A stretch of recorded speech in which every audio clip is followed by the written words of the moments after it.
Dear participants, let me introduce myself. I'm Alan Turing, British mathematician and cryptologist. I am the author of the work that scientifically founded computer science, and a pioneer of artificial intelligence. It gives me great pleasure to welcome you to this first edition of the Artificial Intelligence Summit in Marseille, organized by La Tribune and La Provence, and to share with you an exciting day on the challenges of transforming your organizations through AI. Welcome to AIM Summit.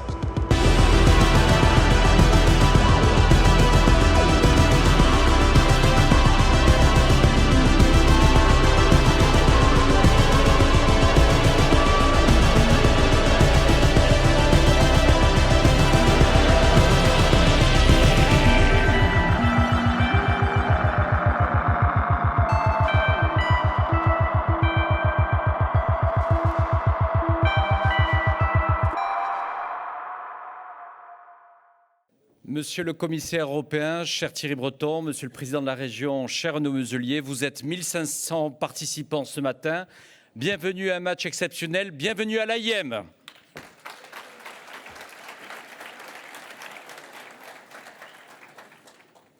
Alors,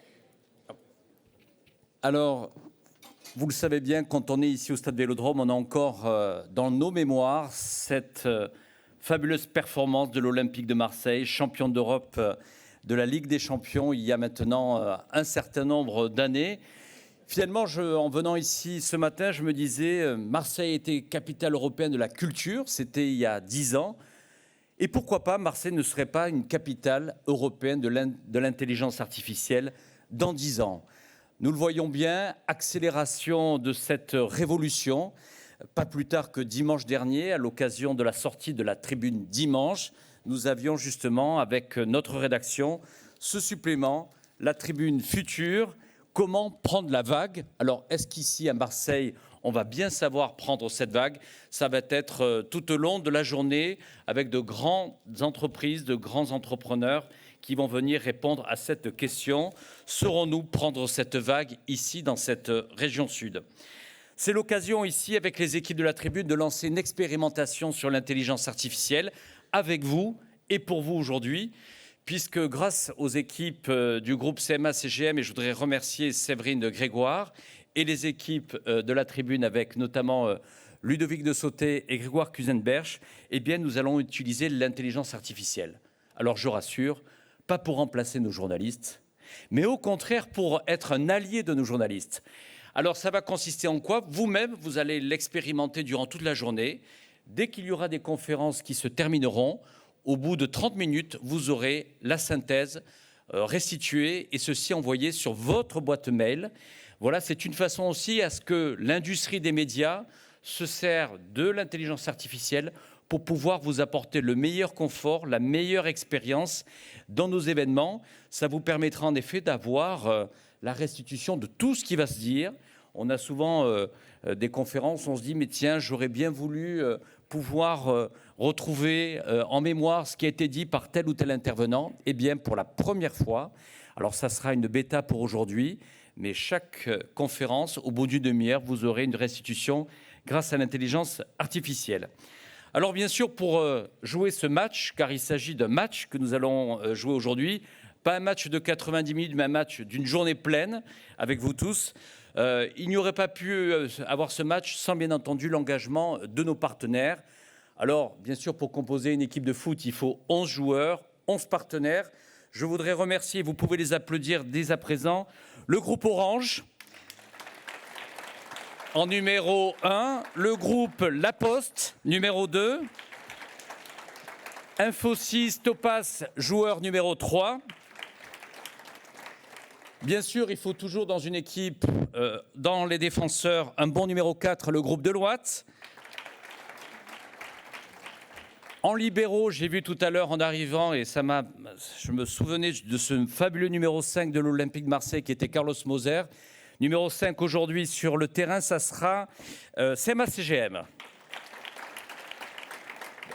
Numéro 6, le groupe BNP Paribas. Numéro 7, le groupe BCG.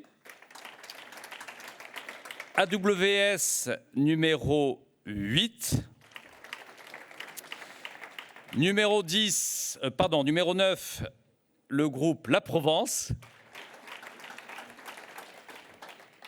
Milieu de jeu, numéro 10, c'est un peu normal, c'est notre rôle aujourd'hui. Et je remercie vraiment toutes les équipes de la tribune et ma directrice générale, Tatiana.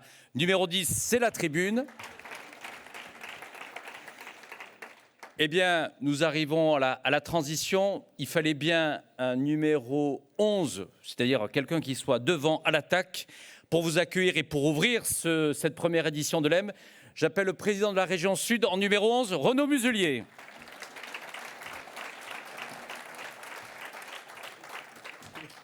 Merci. Ça vous va bien, président numéro 11 ? Ouais, c'est pas mal. C'est pas mal. Oui, il y a des beaux numéros 11 hein, dans ce stade. Marseille a eu de beaux numéros 11 quand même aussi. Ouais. Merci Renaud Muselier. C'est l'attaque, c'est la vivacité, c'est le flair, c'est l'astuce. Non, ça me va bien, merci. Ça vous va bien? Ouais, ça va. Ça va. On va essayer de porter bien le maillot. Voilà. Merci Renaud Muselier. Merci à la région Sud d'être notre premier partenaire, fondateur de cette édition de l'EM, on s'est dit que voilà, il fallait pour cette région, pour Marseille, pour cette ville-monde, de pouvoir ici chaque année accueillir tous les grands acteurs de l'intelligence artificielle au niveau européen, au niveau français. Il y a beaucoup ici d'entrepreneurs qui sont venus ici, d'autres régions, ici des acteurs anglais, des acteurs italiens, des acteurs espagnols. J'ai envie de vous dire pourquoi il faut venir s'implanter, pourquoi il faut venir en région Sud demain pour faire ce pari peut-être que Marseille demain sera la capitale européenne de l'intelligence artificielle.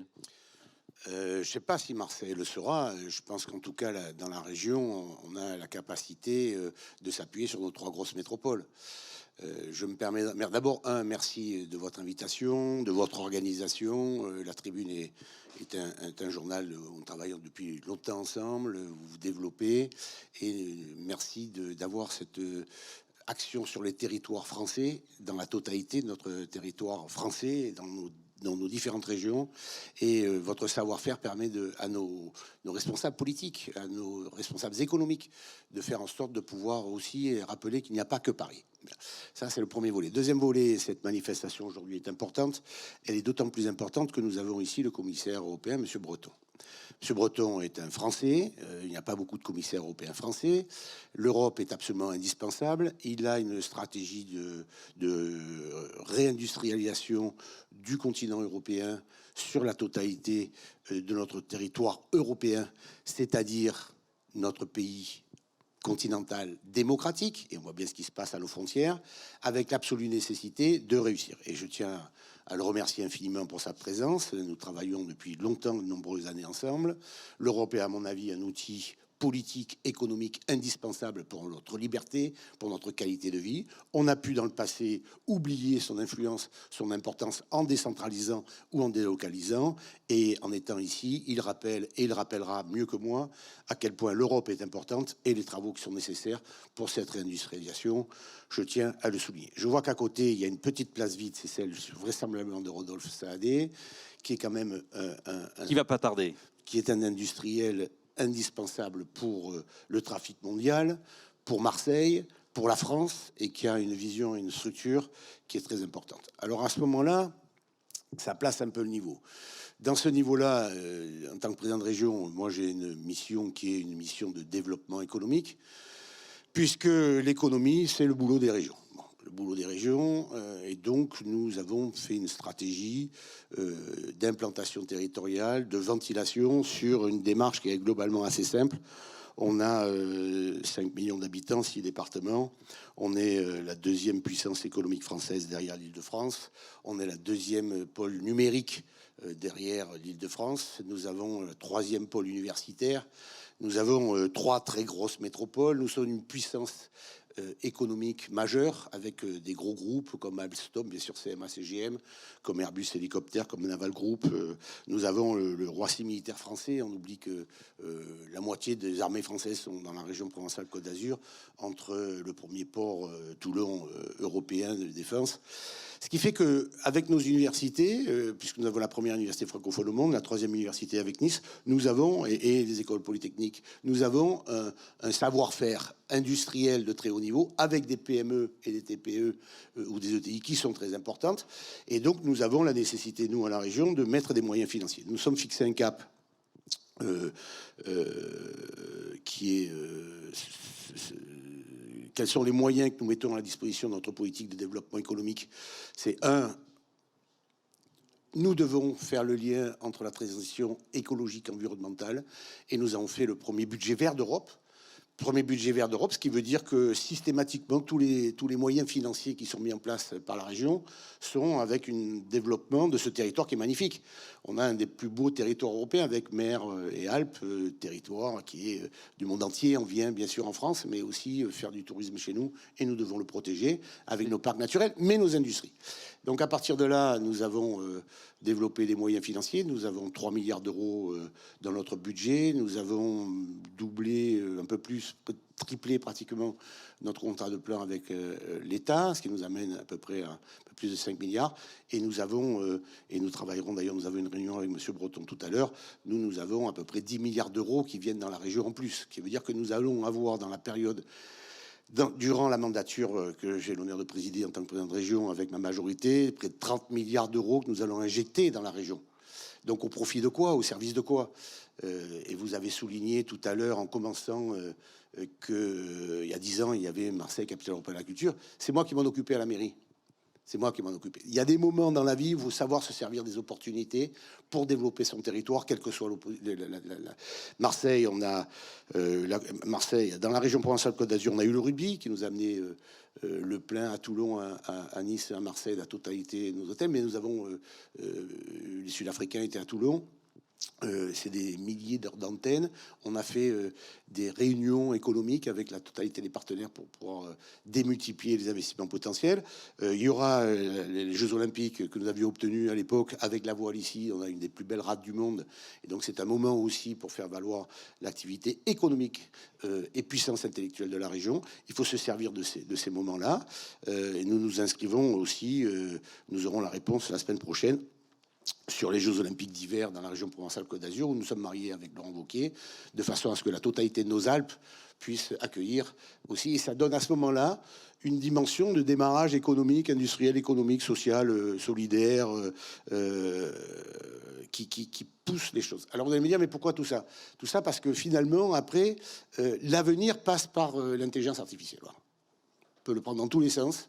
L'évolution se passera par là. Quand on avait posé les premiers câbles avec Robert Louis Dreyfus à l'époque, j'avais en charge d'économie à Marseille, et on est le deuxième Maintenant, enfin, on a une puissance absolument incroyable. Et donc, cette avance, il faut la maintenir, la garder, allier toutes les forces politiques ici présentes. Je tiens à saluer le représentant du maire de Marseille. Je tiens à saluer, bien sûr, le représentant, M. Corsia, du monde économique, avec qui on travaille et à qui on fait les stratégies. Et nous avons mis en place un dispositif autour de mon adjoint, enfin, mes deux adjoints qui s'occupent de ça au niveau de l'économie, que ce soit M. Kleinhoff ou Mme Savon. Quels moyens financiers nous investissons auprès des entreprises avec les groupes conséquents pour arriver à faire en sorte de développer l'intelligence artificielle. Voilà, c'est la démarche que nous entreprenons. Renaud Muselier, justement, vous, on vous voit à l'attaque. Vous avez évoqué justement tous les investissements que vous mettez ici sur la région sud. Faut-il avoir peur de l'intelligence artificielle? Ici, on aura beaucoup de débats. On va parler certainement aussi avec le commissaire européen de régulation. C'est quoi, vous, vos convictions? Est-ce que vous avez peur, vous, Renaud Muselier, de l'intelligence artificielle? En réalité, j'ai pas peur de grand-chose, mais bon, moi j'ai peur de la maladie, quoi. Bon, je suis médecin, la seule chose qui peut m'arrêter, c'est la maladie. Et justement, dans la santé, donc, santé, intelligence artificielle. Moi, je crois qu'on a évolué. Je veux dire, on n'avait pas ça quand on était nés, nous. Hein, voilà, on faisait 22 années, hein, quand même. Bon. On parle de liberté tout le temps, mais on est quand même quelque part prisonnier de ça. Tout le monde sait ce qu'on pense, de ce que l'on veut faire avec ça. Tout le monde. À partir de là, est-ce que on doit avoir peur de la modernité, des nouvelles technologies? Je ne crois pas. Qu'il faille les contrôler, oui. Comment on peut les faire contrôler, ça c'est autre chose. Mais en attendant, ce mouvement ne peut pas s'arrêter, ne s'arrêtera pas. Donc comment le contrôler, le canaliser, mais comment se servir de cette puissance industrielle, économique, stratégique, intellectuelle, cette évolution-là, pour faire en sorte que le travail soit plus léger, plus facile, plus rapide, plus efficace, et que la qualité de vie que nous souhaitons mener soit plus importante. Et donc il ne faut pas en avoir peur, non. Donc c'était bien le message justement à la une de la tribune dimanche qu'il faut, la région sud, on surfe sur la vague de l'IA. Et non pas va se prendre la vague, mais on surfe dessus en tous les cas. Oui, mais pour ceux qui pratiquent le surf, pour surfer, il faut avoir une belle planche, il faut avoir une petite technique, il faut aller passer la barre quand même et attendre la grosse vague pour arriver à faire le maximum de points et gagner les médailles. Donc le surf, c'est pas si simple que ça. Ça se prépare, ça se travaille, ça s'organise et donc ça, oui, on le fait. Bien, Renaud Muselier, on arrive au terme pour inaugurer et ouvrir. AIM. En anglais, bien sûr, en français, ça veut dire « droit au but ». Donc, on donne le coup d'envoi de cette première édition de l'AIM 2023. Merci à vous. Merci à Renaud Muselier. Merci, monsieur Tortora. Merci. Et donc, nous allons pouvoir... Est-ce que juste un petit mot pour finir, hein. Merci à la tribune pour avoir ce message économique, ce message d'espoir. On est dans une société extraordinairement anxiogène, surtout avec les chaînes d'infos, et vous posez les choses de façon organisée, intelligente, qui permettent de réfléchir et de poser l'avenir avec une certaine sérénité, et je vous en remercie, comme je remercie tous les chefs d'entreprise, toutes les femmes chefs d'entreprise qui sont ici présentes, qui croient dans leur avenir, qui croient dans leur projet, qui croient dans leur volonté. Ben nous sommes là pour partager de cette démarche de combat, d'évolution, et la vie est ainsi faite, et donc merci à vous tous. Merci Renaud Muselier, joueur numéro 11. Voilà, ça vous collera, joueur numéro 11. Alors justement, on va pouvoir... vous pouvez partir par le vestiaire, si vous voulez, Renaud Muselier. On va pouvoir accueillir justement, dans quelques secondes, le commissaire européen, parce que bien entendu, tous ces débats autour de l'intelligence artificielle, il y a le rôle de l'Europe, mais ça me permet quand même de remercier nos 5 joueurs de la rédaction de la Tribune qui vont ici se succéder pour animer notre table ronde aujourd'hui.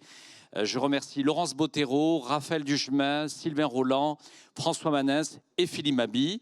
Et maintenant, je crois qu'on me dit que tout le monde est prêt. On va accueillir donc Philippe Mabi avec Sylvain Roland. Et donc, nous accueillons le commissaire européen Thierry Breton.